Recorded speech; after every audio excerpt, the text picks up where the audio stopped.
ಈ ವಾಕ್ಯದ ಆಳವಾದ ಅರ್ಥವನ್ನು ನಾವು ಹೀಗೆ ಅರ್ಥೈಸಿಕೊಳ್ಳಬಹುದು. 1.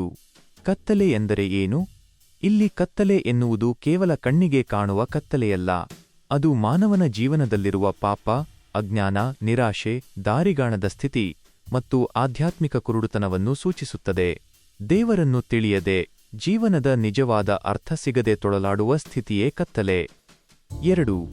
ಬೆಳಕಾಗಿ ಬಂದ ಯೇಸು. ಯೇಸು ಕ್ರಿಸ್ತರು ತಮ್ಮನ್ನು ತಾವು ಲೋಕದ ಬೆಳಕು ಎಂದು ಕರೆದುಕೊಳ್ಳುತ್ತಾರೆ. ಬೆಳಕು ಹೇಗೆ ಕತ್ತಲೆಯನ್ನು ಓಡಿಸಿ ಎಲ್ಲವನ್ನೂ ಸ್ಪಷ್ಟವಾಗಿ ಕಾಣುವಂತೆ ಮಾಡುತ್ತದೆಯೋ, ಹಾಗೆಯೇ ಯೇಸುವಿನ ಬೋಧನೆಗಳು, ಅವರ ಪ್ರೀತಿ ಮತ್ತು ಅವರ ತ್ಯಾಗವು ಮನುಷ್ಯನ ಮನಸ್ಸಿನ ಕತ್ತಲೆಯನ್ನು ದೂರ ಮಾಡುತ್ತದೆ. ಅವರು ಜೀವನದ ಸರಿಯಾದ ದಾರಿಯನ್ನು, ಸತ್ಯವನ್ನು ತೋರಿಸುವ ಬೆಳಕಾಗಿದ್ದಾರೆ. 3. ನಂಬಿಕೆಯ ಮಹತ್ವ. ನನ್ನನ್ನು ನಂಬುವ ಒಬ್ಬನಾದರೂ.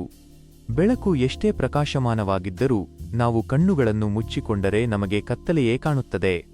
ಅದೇ ರೀತಿ ಯೇಸು ನೀಡುವ ಆತ್ಮೀಕ ಬೆಳಕನ್ನು ಪಡೆಯಲು ನಂಬಿಕೆ ಎಂಬ ಕಣ್ಣು ಪ್ರಮುಖವಾಗಿದೆ.